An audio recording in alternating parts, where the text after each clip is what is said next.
अस्सलाम वालेकुम दोस्तों। ड्रामा सीरियल जहांगीर जी केॾीमहिल एपिसोड हलायो वेंदो ऐं कहिड़े टाइम हलायो वेंदो, तव्हांखे सॼी अपडेट इन नंढड़ी वीडियो में ॾींदासीं। वीडियो खे आख़िर ताईं ॾिसंदा ऐं चैनल खे सब्सक्राइब लाज़मी कंदा। तो KTN टीवी वारनि इहो पिए चाहियो त अगरि दौलाब ड्रामो आयो त पोइ असांजा ड्रामा वायरल न थींदा, यानी उन्हनि खे शोहरत न मिलंदी। तो उन्हनि जे करे हू ना ड्रामे जी बि प्रोमो ॾेई छॾी ऐं जहांगीर ड्रामे जी बि प्रोमो ॾेई छॾी ऐं इहे ॿई ड्रामा हाणे मथे हफ़्ते में हलंदा। तो जहांगीर ड्रामो जेको आहे अंगारे ऐं सूमर जे ॾींहुं हलंदो राति जो 7:05 ते। तो ही ड्रामो तमामु ज़बरदस्त कहाणी आहे ऐं तमामु ज़बरदस्त ड्रामो आहे। तो ही कहाणी ॻोठनि जे न्याणियुनि जे आहे। वॾेरो मतिलबु ॻोठनि जी न्याणियुनि खे पढ़णु न ॾींदो, तो ॻोठनि जी न्याणियुनि मथां हथु खणंदो ऐं उन्हनि खे पढ़ण खां इनकार करे छॾींदो।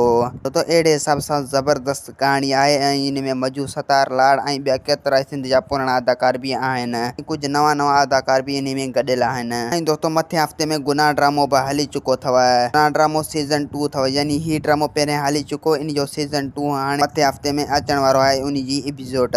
तो हिननि जहांगीर ड्रामे खे रखी वेठा त जीअं दौलाब ड्रामे जी प्रोमो ॾियनि त पोइ असां जहांगीर ड्रामे खे अपलोड कयूं। काफ़ी माण्हू दौलाब ड्रामे जी इंतज़ार कंदा, उन जॻह ते जहांगीर ड्रामे खे ॾिसी वठंदा।